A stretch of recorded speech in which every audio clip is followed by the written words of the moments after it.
Artpod. Arts for the Ears from the Collezione Maramotti. A collaboration with Doppiozero.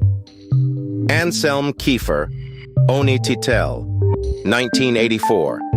Written by Melania Mazzucco. Untitled is a neutral name. Unlike the titles of many other works by Kiefer, borrowed from verses of beloved poets, from myths and legends of every culture and clime, and thus full of lyrical, epic connotations and echoes, this offers no foothold. It doesn't explain, doesn't allude, doesn't orient. It lets the viewer wander into the tangle of marks and pick out the hidden meaning. The format is vertical, but the width is almost 2/3 the height, so the shape does not suggest a window or a door. Rather, it is itself a wall, a place.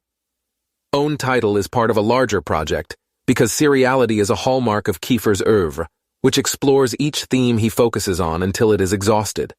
But the eyes of visitors who do not know this will immediately be struck by the surface. Rough, encrusted, in relief.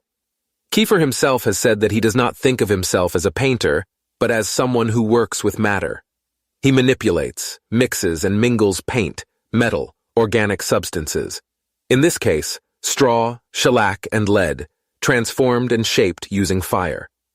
The melting pot of materials in Kiefer's works evokes alchemy, which is a source of inspiration, but the feeling it conveys is the vertigo of devastation.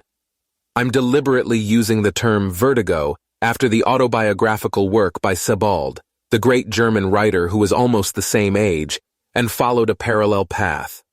And so devastation becomes a sort of ancestral memory of the German landscape onto which Kiefer first opened his eyes in March 1945, 2 months before the downfall of Hitler and the Third Reich, when Germany was a mass of smoking ruins, and stone, earth, flesh, and metal melted into an immense swath of destruction. A prelude, however, to rebirth and resurrection.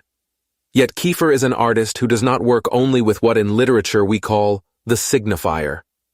Symbol, myth, religion, history, the signified, are building materials that he considers just as structural as the matter he uses to express and transfigure them.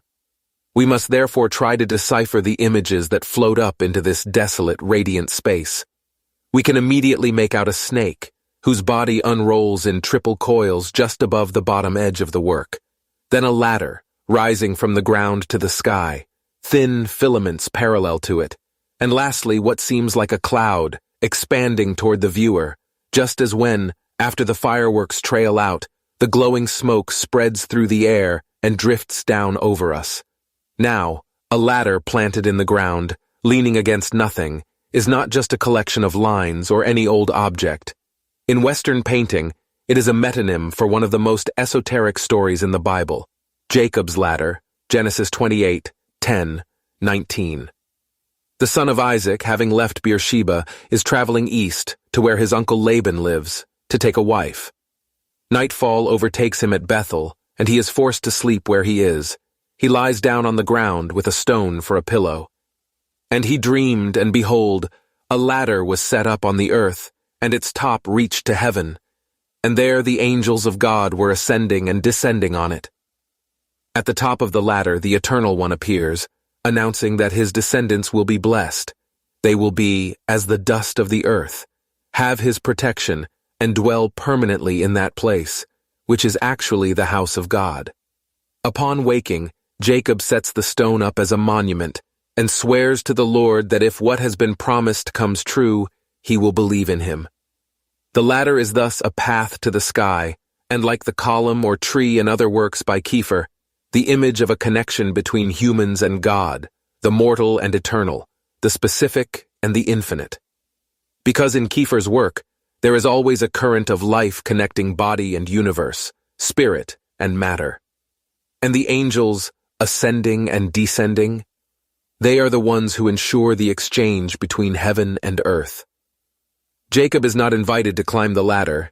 It is the angels who keep open the passage between worlds. The Ohne Titel series, made in the 1980s, after his controversial occupations and heroic symbols, after his series of Engels, 1977, and at the same time as his Seraphim, The Angels Purifying Themselves Through Fire, 1983 to 84, is specifically focused on the theme of angels. There are no angels to be seen here, unless they're those thin streaks of paint, echoing the vertical rails of the ladder. There is instead a snake of exaggerated, unreal size, and in biblical exegesis, the serpent is an image of the angel, an ambiguous creature, neither human nor divine, both a messenger of redemption and a rebel banished from heaven. In the place that will be the house of God, there is no Jacob chosen by the Lord along with his descendants.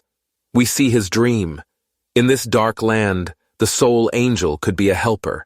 The reptile's head is turned to the right, its long body seems to be uncoiling. Or a tempter, who will make the ladder fall and bar the path to redemption. Yet the ladder stays standing. Though it leans, resting on just one stile, it does not fall. The burnt straw is now gray ash, but the bluish gleam up above announces that the night is coming to an end. The dreamer is close to waking. In that instant, still dreaming, but already visited by a glimmer of consciousness and memory, he has envisioned a possibility. This is a piece about salvation.